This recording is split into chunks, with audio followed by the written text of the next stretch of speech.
Hello. I want to make sure we're live. I don't see it yet. Maybe it's taking a little bit of time. Nope.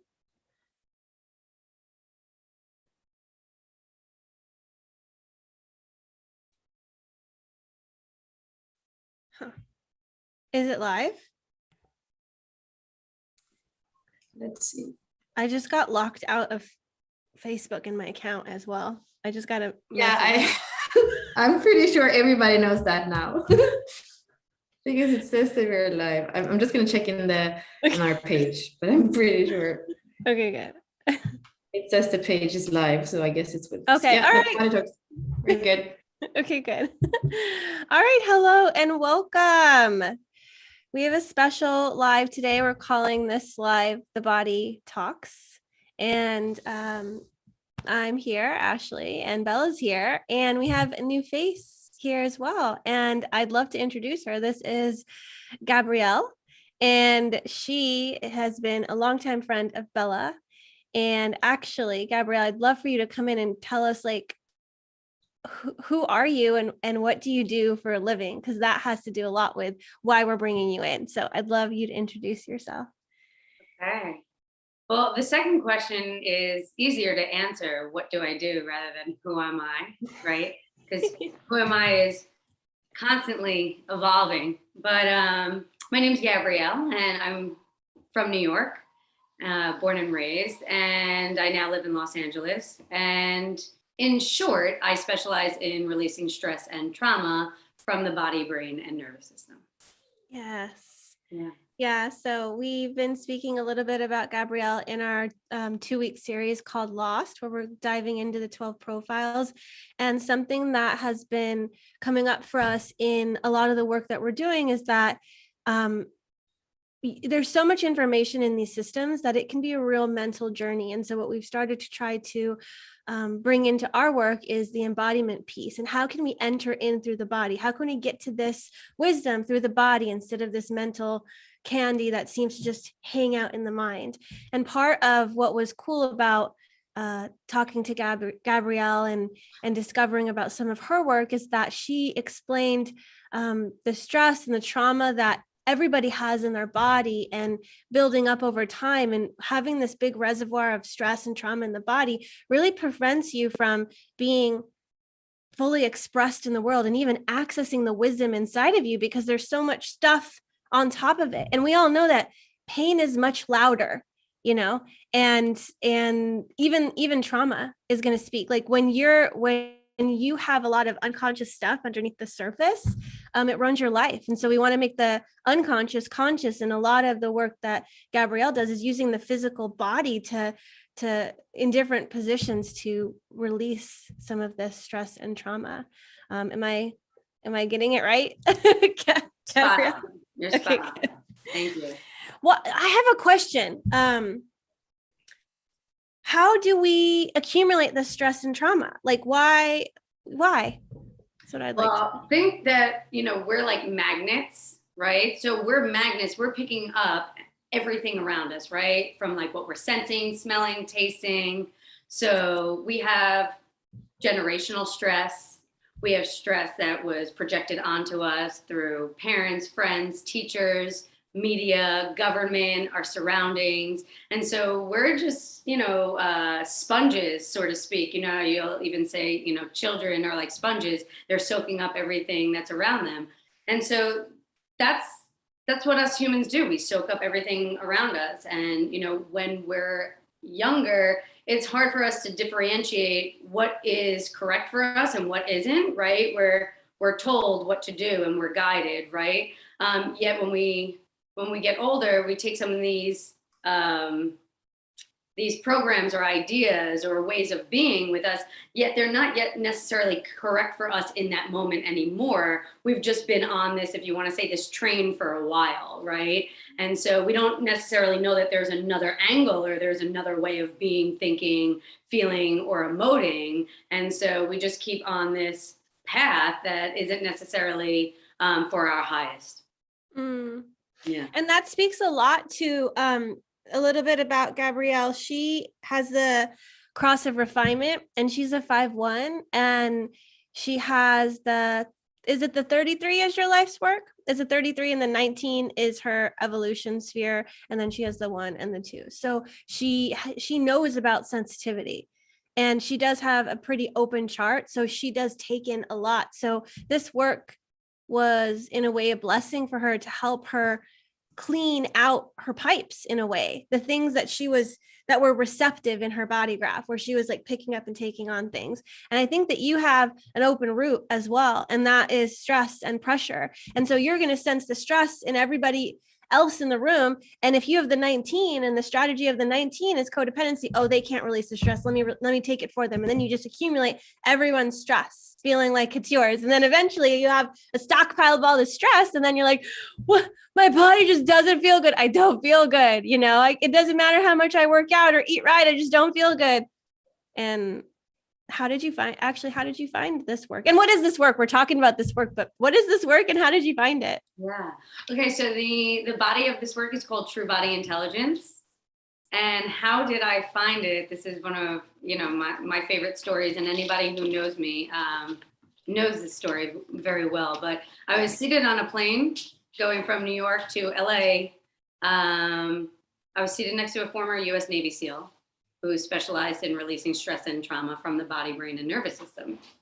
And at that time, I was a personal trainer, I was a yoga instructor, I was a boxing coach. So I was deep in the fitness world.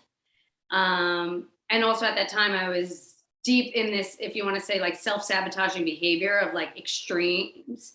So like the way in which I worked out was extreme. The amount of times that I worked out a day was extreme. My diet was extreme. Everything was extreme, right? And so excess, when we talk about stress, I was picking up all these excess loads of stress. And by the time I was like 25, 26, it was now coming out and displaying itself. And I was experiencing high levels of depression and anxiety.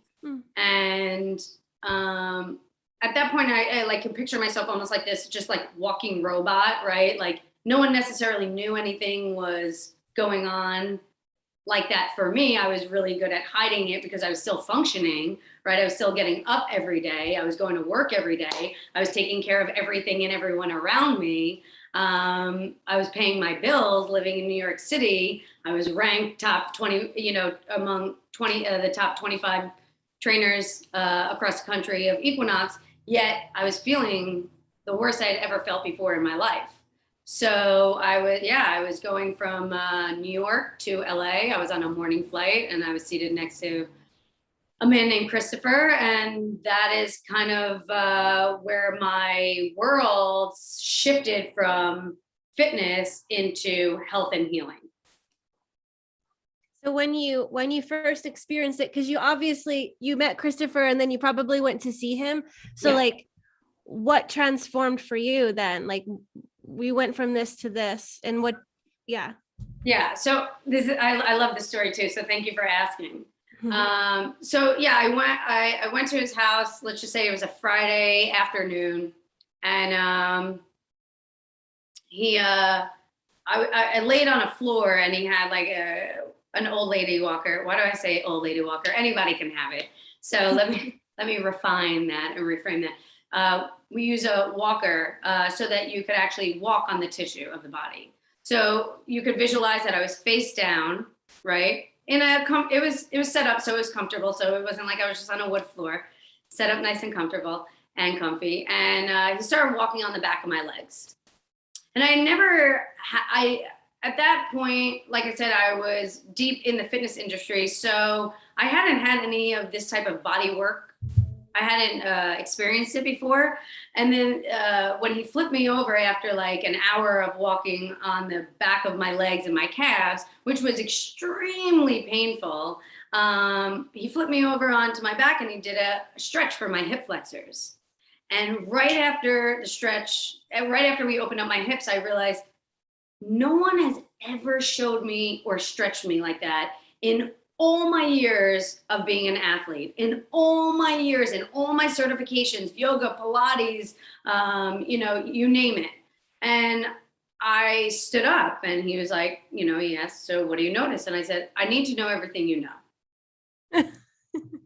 And he said, you're a fake. And I said, what? I'm the realest chick you know. And he said, you just laid on the floor for an hour with a pain level of 10. You didn't say anything. You didn't squeal. You didn't breathe, which lets me know you let everybody walk all over you and you don't say shit. And I felt like someone punched me in my stomach. And I was like, oh, man. And I was just like, okay. Like, whatever we have to do to get me real again, I'm game. And I think that was February 2012. And by the end of September, I was in his first training. And we spent 5 days stripping stress out of the body through body work, stretching, body of light, affirmations, you name it, breath work. And I walked in one way and I came out a completely other way. But the most important thing that I want to actually bring up right now is I actually had no idea that I had this pain in my body. Like, I actually, in the session that I had in February, my first session with him, thought, oh my God, I'm going to learn these stretches and I'm going to work on other people and take them back. And this is going to be my niche, right? This is how I'm going to help my clients. This is how I'm going to help get them out of pain. This is how I'm going to help get them to move better. This is how I'm going to get them to lift more. This is how I'm going to get them to lose that excess weight physically, mentally, emotionally, spiritually. I actually was not thinking about me at all. So only when I went through this process did I realize, oh, there's a lot that's going on for me that, one, I didn't know. Two, I'm not letting anyone else know. And three, I don't have my shit together. So it was very eye-opening, but also what was also really important for me was within those 5 days, I went from a full-blown addict to clean after that.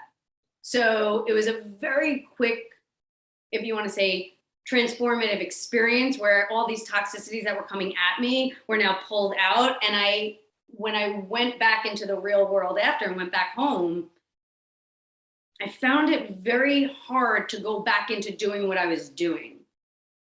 So now I was actually conscious about what I was doing. I was thinking about it. I was aware of it. And even if I did do it, I at least knew, oh, I made the choice to do it. Now I don't necessarily feel so good. So I had another level of consciousness and awareness that I didn't have before. I have more questions, but Bella, do you want to come in? No, I feel like you are discovering part of the work too. So I like that you are asking questions and you've done this too, Bella, right? Yeah. I met Christopher almost not a decade later, but I guess it was maybe 7 years into Gabrielle's experiment and work and And what was your experience with that? What did he help you release, or what came up for you, the before and the after thing? What was the hallmark of your work with? I wasn't seeking help at that point. I was actually, Christopher was a client of mine in Gene Keys in human design. And I didn't know when I first spoke to him that he had done human design on 7,000 clients before he even booked his readings with me. So that was a really cool surprise, because he has this 5 and 35 in his life's work and his evolution. And I was going to explain what that means. And then he already knew all about it, so we could go and do other things. So I worked with him in the summer, and then I went to LA as an exchange to see what the work was. And I had a similar experience with the walking of I'm not used to just breathe when it hurts. so that the pain can transmute. It's not something we have learned. And this same experience is what he also writes about in his book, that this is usually how we are conditioned to not really make noise, to not really breathe to the extent of that pain or pleasure that we're feeling. We don't breathe enough for pleasure, we don't breathe enough for pain. So that was the kind of first aha moment. And then you realize that even if you have been doing human design for a long time, you might still not be completely living your true self. And for me, what I can see with this work is that when we just do it from the understanding of human design, when we lay there on the floor and somebody mashes our tissues, we see that there are things where we need to go into the physical body to touch and to access is a better word.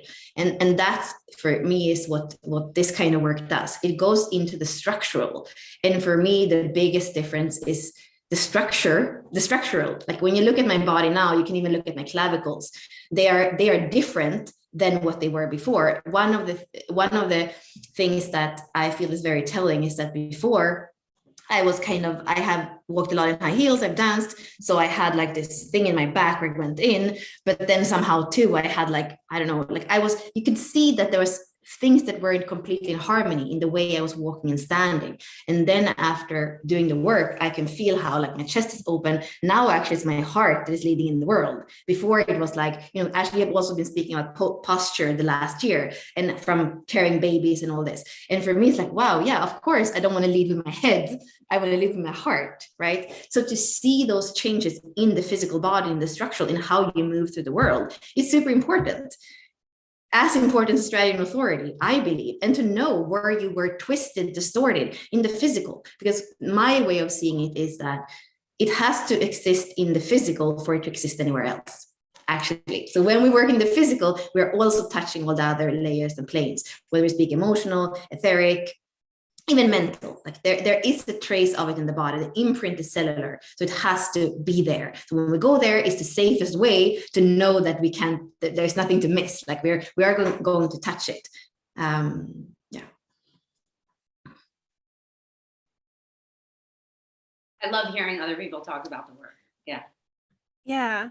So if we were to like bridge the gap, why would we bring this into human design and Gene Keys? Like, why are we here talking about this? It is important to identify that we all have stress and build up trauma in our bodies, and that we do have a practical tool for us to be able to pull it out with help and with these stretches as well that you can do by yourself. So I would like to make one clarification there, because really when we are speaking about what we are doing right now with human design and the Gene Keys, we're looking at the incarnation cross, which in the Gene Keys we call the activation sequence. And here it is about coming deep into core stability, so that whatever happens in your life, you still find your center, and you can be centered so that you can ground deeper into your purpose, and that you can live your role, and that you can see your challenge and all the time evolve from that challenge.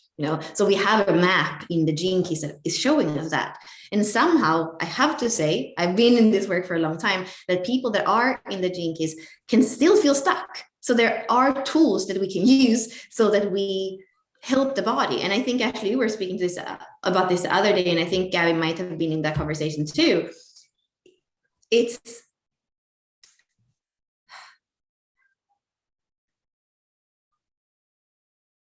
I don't know how to formulate it. Like, the body keeps the score, and we can never pretend that we're there when we go into the body and see what's there. And there was something more, but like for me, the fact that we are including the body makes it more in integrity than just doing it with other parts of us, with the understanding. Oh yeah, now I remember what I was going to say. If you have so much trauma and stress in your body, how do you even know? That's what you were saying, actually. How do you even know what is your true self? Like, if there's so much, like, then how can you listen to your true self? Because it's probably a part of you that is like either avoiding pain or trying to get more pleasure. How can you know your true self if there is so much in the way? That's what I wanted to say. Yeah. What about you, Gabrielle?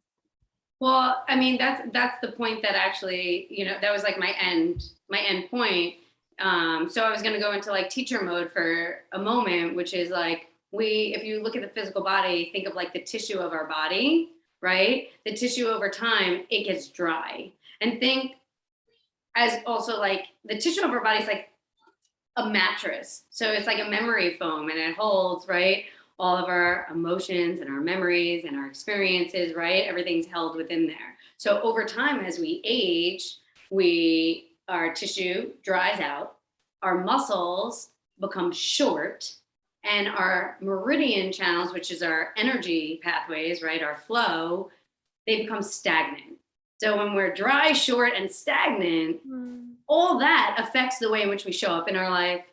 It affects our behaviors. It affects our relationships, right? It also creates dis-ease in the body. And sometimes that will show up, right, as depression, anxiety, and much, much, much more, right? I can name everything. But basically, if Gene Keys and human design, and you could correct me if I'm, off the path here, but if it's all about being your blueprint, right, and being in alignment with who it is that you actually are, then how would you know who you actually are if you're full of all this pain, stress, and tension, right? So also think we get to clean up the body, so then there's space for all the information that you're getting from human design and Gene Keys to actually land. And then you actually have space to actually, if you want to say, change or transmute, right, your behavior, because there's, again, space in the body. So it makes it a complete system. And that's one of the reasons why I really fell in love and wanted to dive deeper into true body intelligence, is because it's a complete system. It's physical, mental, emotional, spiritual, energetic, environmental, and so on. So there wasn't, for me, I haven't seen necessarily a crack in the system. And even within true body intelligence, we are looking at human design, and we are seeing, individually who we're working with. So that helps us to know how to help them on an individual level rather than a collective level. What is it that you look at inside the human design chart when you are working with clients? Like, what do you need to know to work with them? That's a good question. So I would say that my three main focus points there are they an energy type or a non-energy type? How do they make decisions, and their profile? Mm-hmm. So are they personal or transpersonal? And those are like the three main keys for me to start with. And that's where I go from. Yeah, because I'm going to work with an energy type and a non-energy type differently. I'm going to work with a transpersonal and a personal differently. And when I'm working with people, it's an investigation process. I'm investigating them. They're investigating themselves, right? So it's good to have the information to see, okay, is this person always going personal, but they're a transpersonal, right? And learning where, if you're a transpersonal and you only have transpersonal skills, well, then guess what?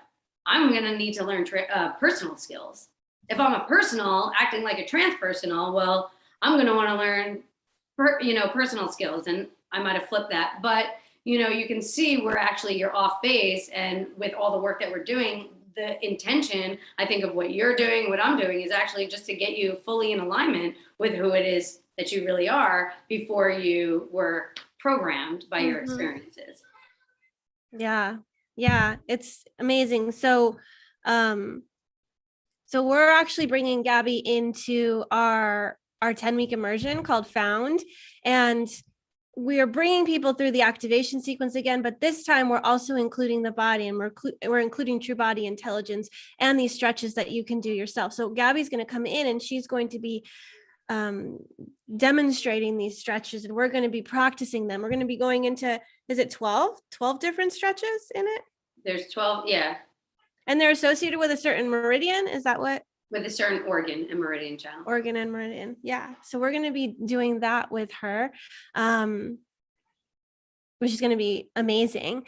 And when we introduced this live earlier today to our group in the Lost, in our Lost group, where we're going into the 12 profiles, we asked, like, where are you currently experiencing tension or stress or pain in your body? And so many people commented all like these main symptoms that they had. It seems like the common thread is at some level, everyone is experiencing some form of tension or pain in their body, whether it is, you know, light and it's maybe just today it's showing up, or people live with chronic fatigue every single day of their life. So I don't know where I'm going with this, but if somebody comes to you and they say, my hip is killing me, what have you uncovered, like that, like the link, the deeper thing, like what's underneath the shadow of the pain, you know, what, like the pain is screaming saying this hurts, but like what have you uncovered deep beneath it? Is there a correspondence? Like if you have a hip thing, it's linked to this. If you have this, it's linked to this, or is there variation? What happens when you go? I would say it's individualized. Yeah, what I could say is if someone, and most people, I would say, because I read through the comments, a lot of people commented they either had low back pain, hip pain, right? Neck pain, back pain, upper back, mid back. Most pain, wherever it shows up, is actually coming from the opposite direction. So when people have pain in their back, most likely it's because the front of their body is too tight. It's pulling them forward. So if we think about it, right, our hips are just alone, our hips, everything we do, they're closing, right? Sitting, driving, sleeping, right? All my movements in my workouts, they're always closing. So what happens is pain is going to show up in the back, not the front.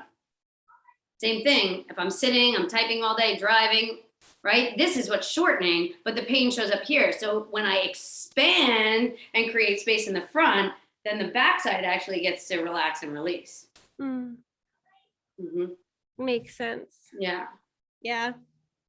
I was having pain in my traps, and that's because I sit and I'm like on a computer, and like my neck is like this too, because I'm not, you know, and it's like opening, and also like you have to think about it too, all of this tension, like slowly it changes your posture, and you're like, you know, contorting yourself, and over time people get shorter too because everything is tightening. And what is that doing to your ka channel? What is that doing to your energy channel? What if the stuff is not moving through you? Then what happens to you, you know? Well, think if you're going forward, right? It's like you're now leading with your mind rather than your heart, right? So really important to now open up the front of the body, bring you back, so you actually have direct line to source. And you were talking about cleaning your pipes, right, earlier, and I like to think of them as antennas, and we're actually all designed to actually hear, see, sense, smell, taste, and be, you know, all four clairs, clairvoyant, clairaudient, and get all these downloads, right? But because of the accumulated stress, all these antennas are either staticky or fuzzy. It's like a car radio, you know, a radio in a car. Some stations are coming in, some aren't, right? But we're all designed to actually have these clean, clear channels so that we have direct line to source. So by actually releasing the distortion in the body, you are now more aligned to get these downloads, to be able to hear yourself.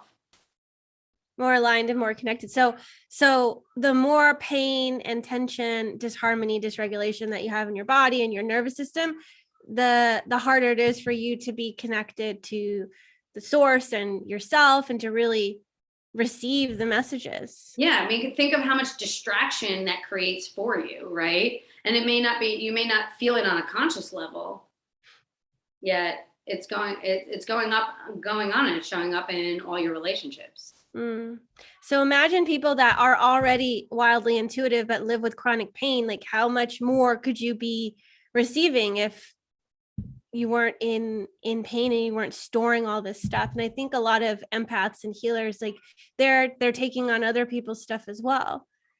So releasing that and resetting to your original design makes it so that your pipes are clean, so that, you know, everything can flow freely through you, and it's not getting caught up or stuck and stagnant or accumulating in certain places too. Yeah.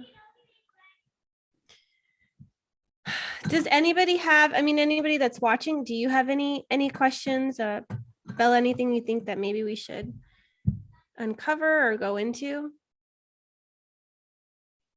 mean, I could never, again, have felt in integrity if I would just have done, if I would think that human design and jinkies are my path. Like it would never have been enough. And I think that most people watching in your life, if you think about your path, you could never say, oh, this is the only thing I do. I think all of us in the way the world is, the way it is to live in a body, we have those things that we're using. And I'm not speaking about crutches. I'm really speaking about tools. So to live in this world, we need a toolbox of many things that can support us in evolving, that can support us in healing, that can support us in all these things. And for me, it is a lot about finding the best thing in each category. And for me, really, of the body work that I've done, I would definitely say that true body intelligence, the resistance stretches, the mashing, the shaking, a lot of the parts, the parts that are part of the system that Gabby works with is what works for me. And I am parts of it I was doing already before, and the Chinese meridian, because this is a whole system that another man called Bob from Santa Barbara came up with even long before that Christopher worked before as well. So also for me, the fact is going back to the Chinese meridians and the I Ching, which is the same as the Gene Keys and human design, just for me makes sense. And really what I'm doing is in each area, I'm wanting to find like the top thing. And when I was working with Christopher, I had that first exchange, and then we did some more exchanges. And then at a certain point, I was like, I need to have the whole system. And then that's when I met Gabrielle as well. I'm like, okay, I have this and this and this and this. What's missing? This is level 2. What's level 3? You know, like it just became this game almost. Like I need to have the system. And that's the cool thing with this, because many times before I've had either partners or trainers that had something that I knew that I needed to learn when it came to the body. And I felt like I needed to be close to that person, because otherwise I would never be able to do it. And the first time I had a little bit of that, and that's a little bit of a shadow, a bit of attachment. I had a little bit of that when it came to this work.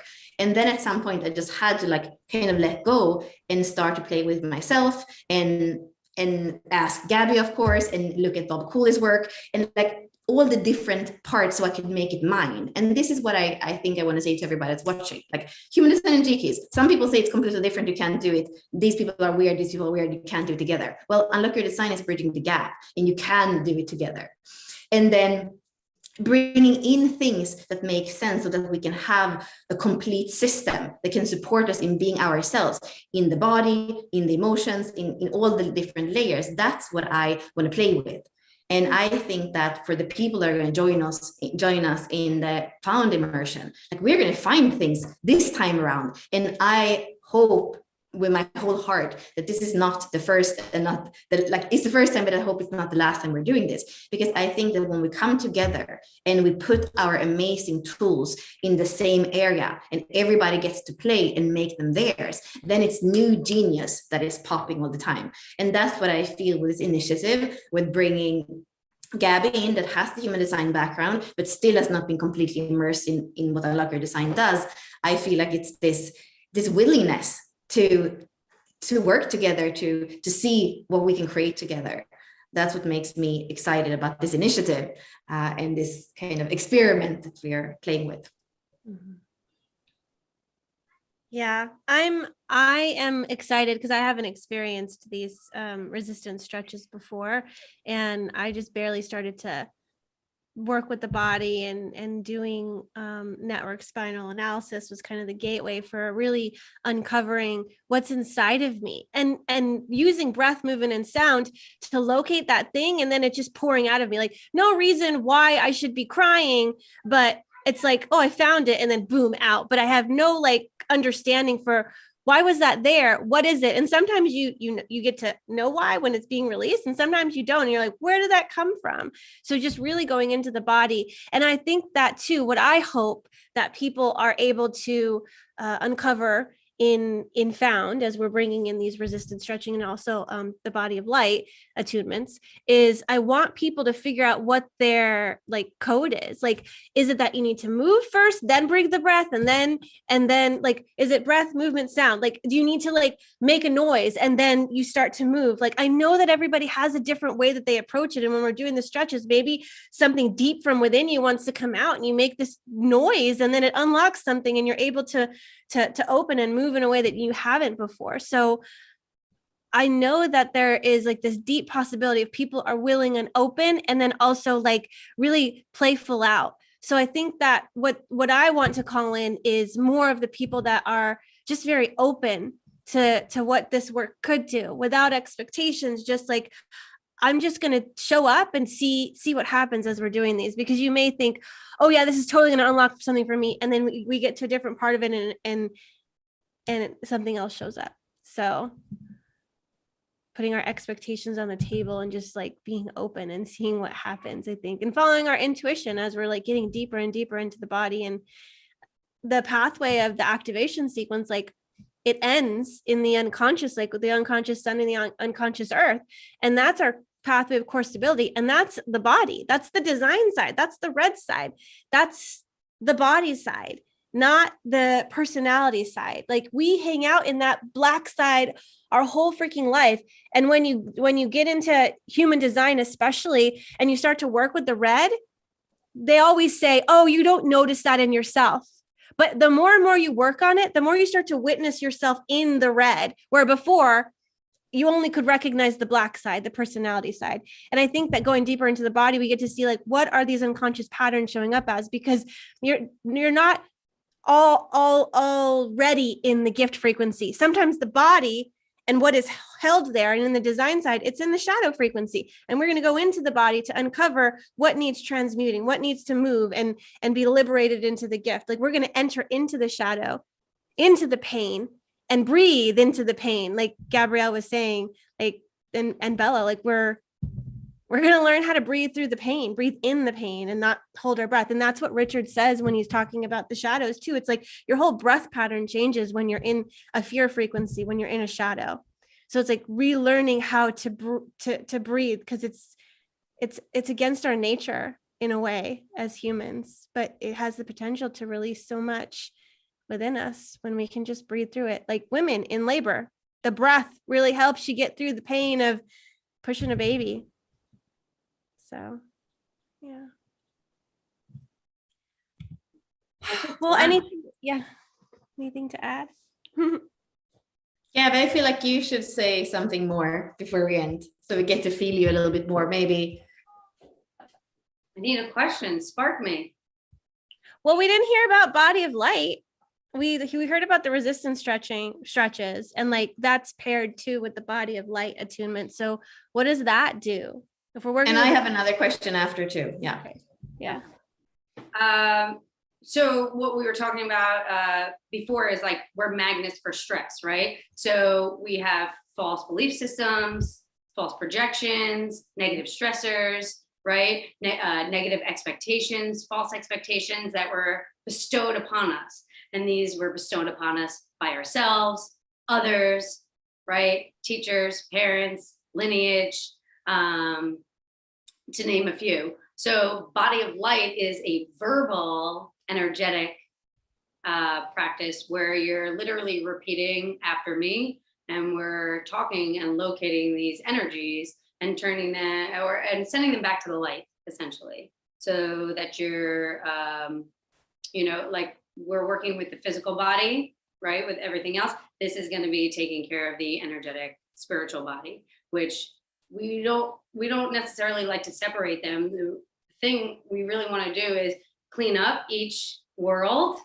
get ourselves communicating in each world and getting them communicating within each other. So there's no stone left unturned. So body light is a very potent and gentle process where you can either release energies or call them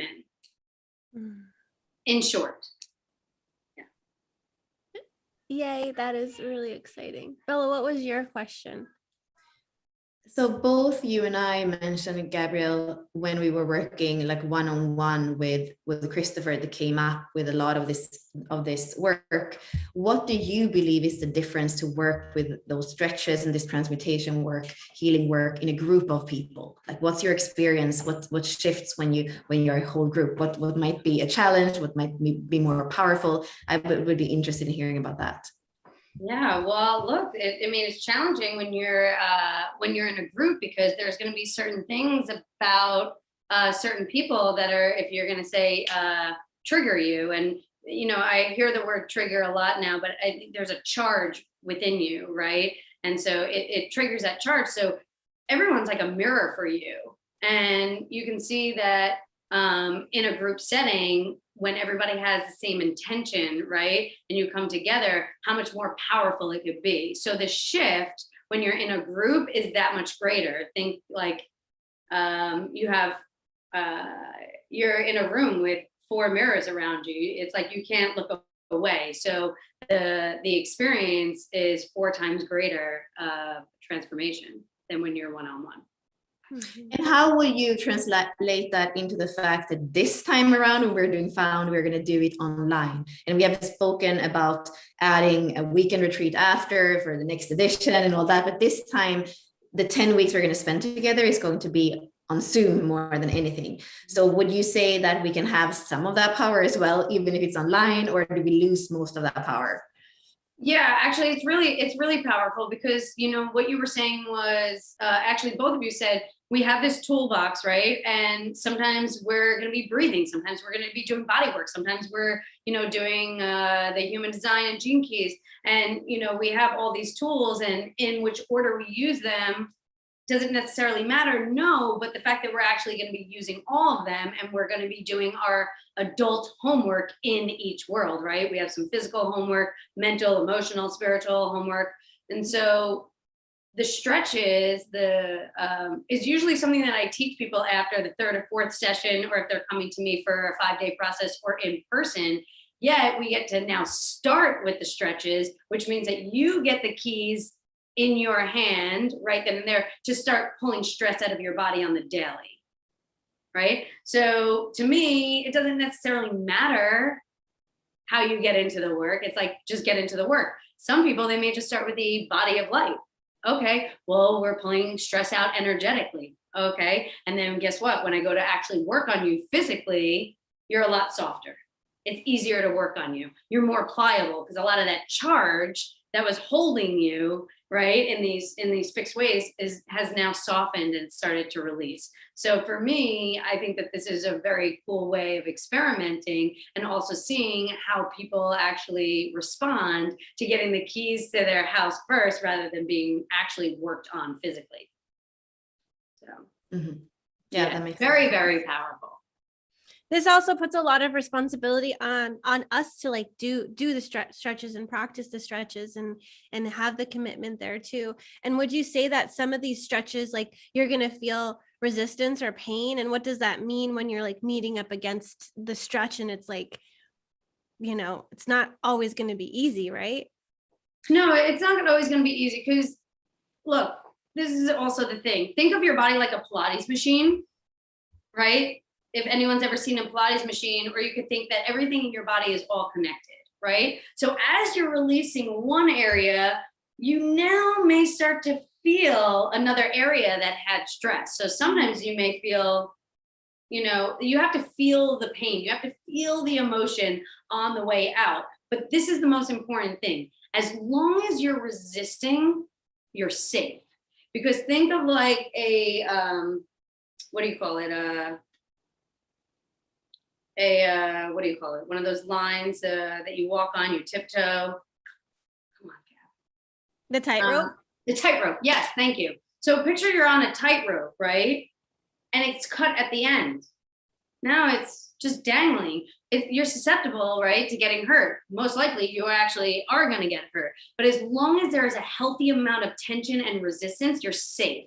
So even when there's pain that shows up, even when there's discomfort that shows up, you stay connected, you stay focused, you stay breathing. And with that, then, right, like an earthquake, things start to pull apart.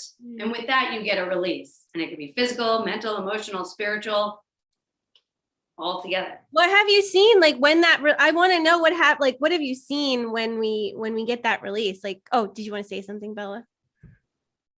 I'm like, yeah, I would just wanted to clarify that with the stretches, there are self stretches that we are going to learn. You don't need anybody. You can do it with yourself. And then there are assisted stretches. So I would say that the intensity when somebody's helping you so that you have more to resist against, that is kind of like the accelerated way of doing it. And then maybe what you also feel when you're doing it, or especially the 72 hours after, is going to be a bit more challenging or a little bit more high pitched. I think that what Gabby was saying, nothing can leave you and you're not aware of it. The whole thing here is about creating more awareness and creating more space. So if something is stuck or imprinted into your body, you have the right to see when it leaves. And that's what's going to happen. We do the stretches. I would say that the self stretches, they are not very challenging usually when you do them. But when you that has been your experience.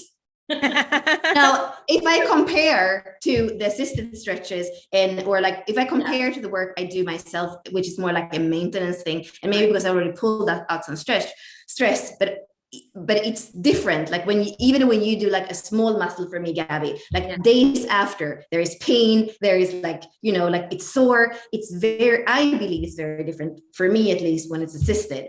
And when I do it myself, I think that my body is helping me to kind of do it gradually a little bit more so that I can see, oh, that was some interference that left. This showed up. I know that when I work with the stretches, in a disciplined way, I know that there are things that are leaving and that I can see. And I would say that as much as it can be uncomfortable doing them when you're doing them, what you can see in your world, in your relationships that is getting kind of shaken up in the next 2-3 days, for me, that is like the magic of it. Then I know that I'm not just pulling some stress out of my body. I'm working deeply, shamanically, energetically on things that are going to be differently manifested in my world. That has been my experience with it.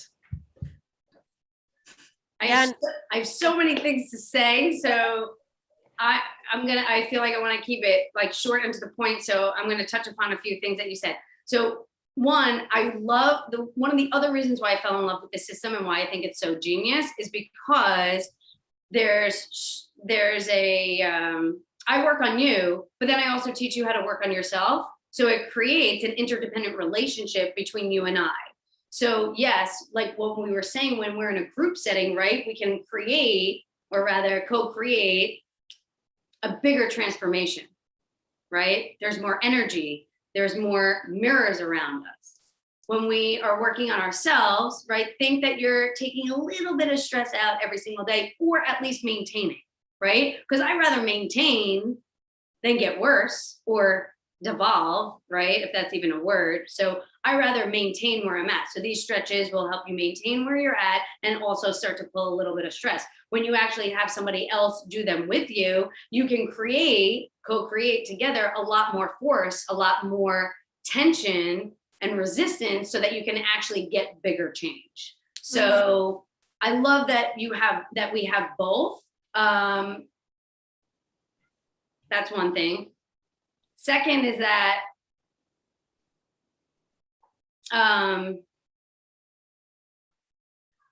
for me personally, because I locked all my emotions within my body for so long, the first few years that I was doing the stretches, there were some stretches that I couldn't even get into.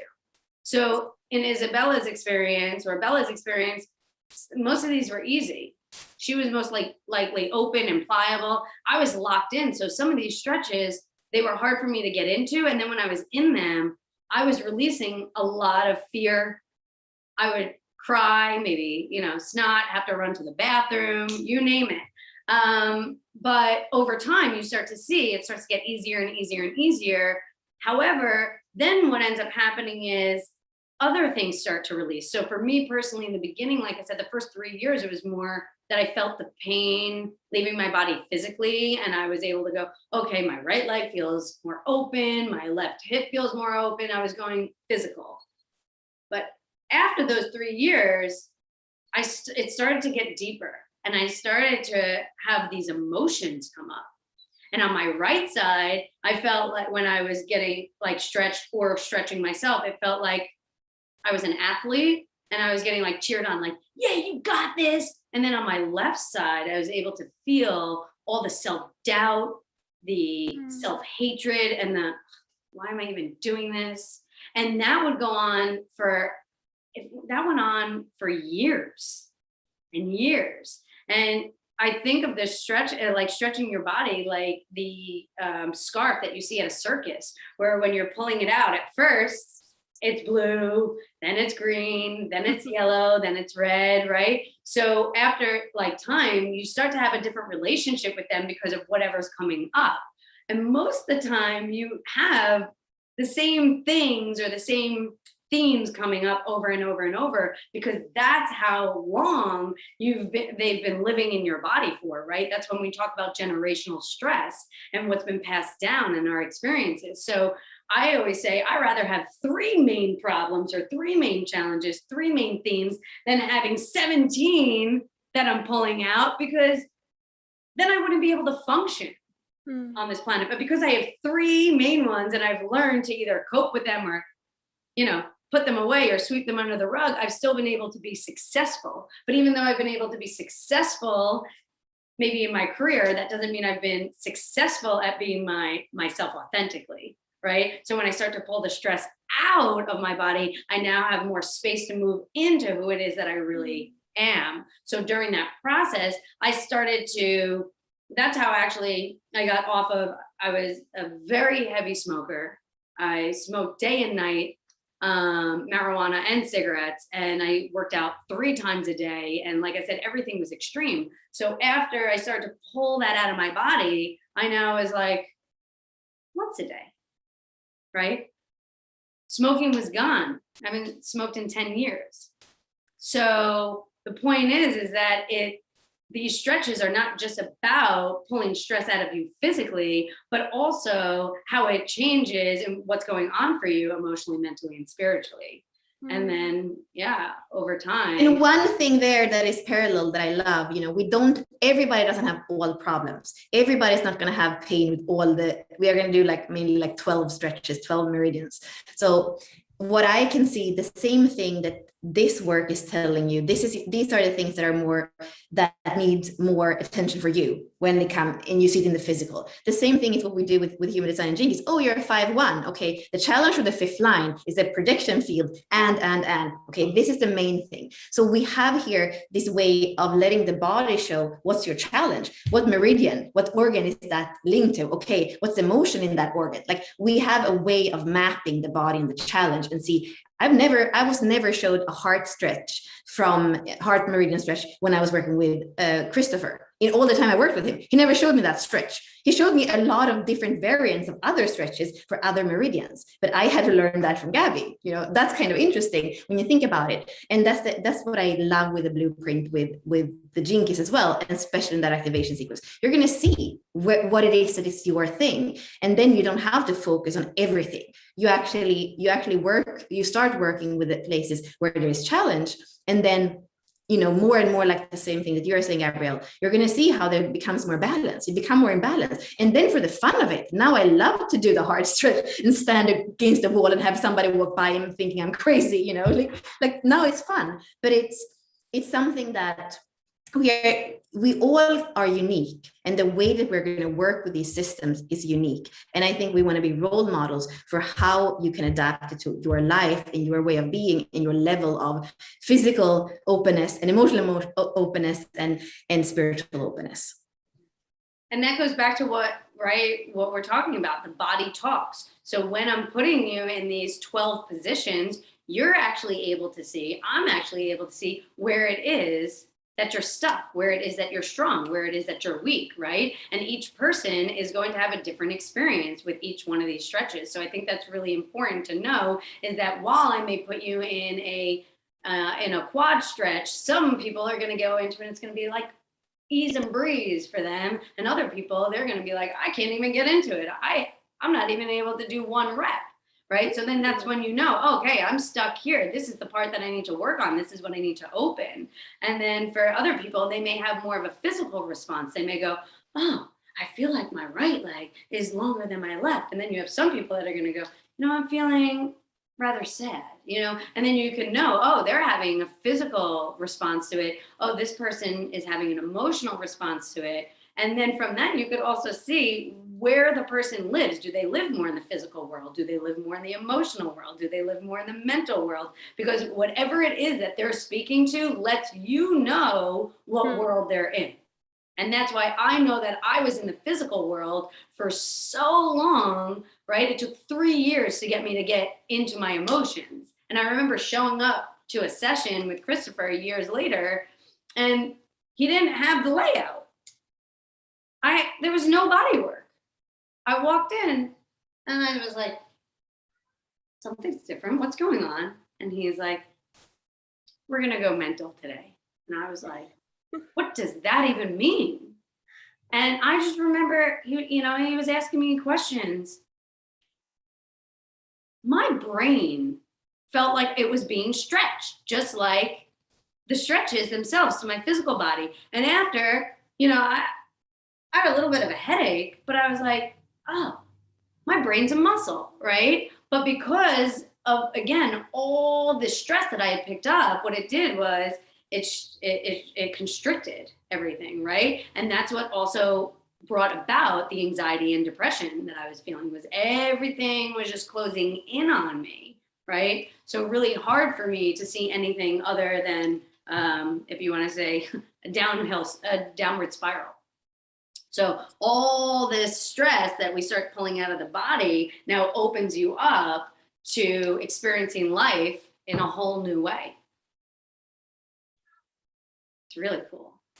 I'm excited to learn these stretches. And there's something to be said too about our focus and intention on this journey. We're going to be going into the 4 different spheres of the activation sequence. So life's work, evolution, radiance, and purpose. And because our attention's there, I'm pretty sure we're going to be uncovering things in the body that relate to that, just because that's what we're focused on. It's like, okay, we're looking at this, and we're in the body, and the body's going to talk to us and say, hey, you want to explore the shadow with me? You want to explore what's happening here? And then you get to see, like Gabby was mentioning, like, is this going to be a physical response or a mental thing or an emotional thing? Like, what's going to happen once you get into the stretch? And how is it indicative of where we're at in the sequence as well? It's going to give you clues, and you can be the detective to kind of see. And one thing to just say, we're speaking about body work and stretches and positions. And what I have learned with this is that it does absolutely not have with your level of how fit you are. I know when Christopher was right before 30, he had been in the Navy SEALs and he was an athlete. And that's how he started to work with this, because he was a rack. He looked like, you would see a photo of him or you would see him in person and it looked perfect. It would look like an athlete, but on the inside, it was so much accumulated stress. And like Gabby was saying, she was super, super fit in everybody's eyes, but there were things she couldn't even get into. And when I worked with it too, I was very fit, but then I realized that something in my body was completely twisted, which is the same way that I emotionally had been dealing with things in an over adaptability my whole life. And when I realized what twist that had created in my body, yeah, I looked fit, but actually structurally, I think that 5-10 years later, I would have been not very able to do much at all. So it's not how fit we are, and even if we're really fit, this work can change a lot. And if you're not very fit, there are ways of doing them adapted to the level of mobility or the level of where you are. So I think that's really cool. Like, there's no way of fooling the stretches. They're going to show you what's there to start looking at. And this is another important thing to touch upon. If people are feeling, if they want to say stuck in their life, right? Or if people are getting all this information and they still feel like they're not making any movement, well, think about, our bodies are like a car. If I leave my car outside without any gas and I let it rest, or I just keep taking more information in, and then a month later I go to drive it, doesn't mean that it has gas in it, right? So we only get one vehicle this lifetime. We don't get to trade it in like a car. We don't get to lease it. We don't get to buy a new one. We only get one. So just like we take our car for a car wash and detailing, we have to do the same thing to our actual physical body. Otherwise, it's going to be corrupt. It's going to be corroded, and that's going to show up in our life, right? We could make our car look really pretty on the outside, repaint it, give it a nice paint job, But if what's going on underneath, you're going to hear it when you drive. You're going to smell it, right? It's going to make some funky noise. Your friend's going to be like, looks like a nice car, but sounds like shit, right? So this work rewires, reboots, re-energizes, and it's really a mirror for you to see what's really going on for you. And there's no way for you to actually, if you want to say, most of us think that we know what's going on. And this is what I love about my first conversation with people before I actually work with them, is they come to me and they tell me what they think that they want and what they think is going on within them. And then when we actually get to work, we find out that's not what's actually going on. So, and often that's the thing that goes rounds in loops that don't allow us to look at what's really going on, because we created that loop so we don't have to look at the core wound, which is exactly the thing that Ashley and I work with more than anything when we work, like you are doing, Gabby, intensively with somebody. So it's so perfect that, you don't use the map to see it, but it's the way that it works. We're so good at not going to the place of perceived pain, and instead we accumulate everything in the body till it leads us, the body never lies, till it leads us to that very point where we could have looked from the beginning, but we wanted to avoid. So it's like the human being is so amazing in the way we work. And for me, I guess that this for me is a way of cracking the code that I always wanted to crack. And that's for me super exciting. How can we crack the code? The body is amazing and human beings are amazing. Yeah, well, we don't have much more time to get into more stuff, but Gabby will be in our Lost 2-week immersion with when we're going into the 12 profiles. So we have 6 more profiles to go into. You're making so much noise. Get out of here. Yeah, and maybe potentially she'll show us something so that you can kind of see what's happening, because we're talking a lot about something that's very physical, but obviously Gabby's going to be modeling these stretches inside Found. So if you are curious and you want to experience this and you want to approach the activation sequence in a different way, whether you've done it or not, this is a completely different way to enter into the activation sequence. So we're going to offer a unique journey. So more. I can say I did pay a lot to get the system, and that we are going to go through all the 12 stretches in 10 weeks for the price that we're doing. What is that? What is the value of this? Tell us what the value of this is in a way. I mean, it's incredible. Like I had to go back and forth between LA and Paris and LA and Sweden and LA and Miami for like a year to every time maybe get one stretch, or sometimes like Gabby saying, no, today we're just speaking. I don't want to speak. This is my job. Don't be my therapist. Like it was so frustrating. It took me forever. And I had to be a detective and like find it. So for me, I know that if you would work personally with Gabby, it's a high price. The same thing if you would work personally with me and Ashley, but to do it in a group experience, I think that the price that we are doing this for is way under, but I also realized that I want as many people as possible to discover this, because when we discover it together, we can create more experiences with that powerful energetic field that we create together. And that has been you and I, we decided to make this very affordable, because this is the vision that we have of it at this time. Last minute too, we even have a special price going for just this week for while we're running Lost. And it's probably good that as a defined ego, I don't really know about these stretches, and you both have an open ego. So you guys are like underpricing. I'm going to be done with it. I'm like, what the heck? Why did we charge this for this? But I don't know. This is the first run of it. And if you feel a pull to this, I would jump on it, because I don't think that it's going to be done in the same way for the same price that we did this time. So if you're pulled and drawn and you're like, oh, I don't know if it's going to be the same price. And the way that we're doing it now, everything always evolves, and we never run things the same time every time. So that's just how Unlock Your Design works. Anytime someone says, oh, I'll catch you next time, I don't think it's going to be the same next time. So if you're drawn now, do it now. Yeah. Okay, well, thank you for joining us, and thank you, Gabby, for giving us some of your time and going into your experience with it and sharing some of your expertise on this. And can't wait to get into it. And this is going to start around the 26th or the 27th of this month. This is when we'll begin everything. That'll be our welcome call. So if you'd like to join us, let us know. We'll give you the link and you can join Found with us for our 10-week immersion. Thank you so much for having me. Yeah. Thank you, Gabby. Thank you, Thank you. Ashley. Thank you.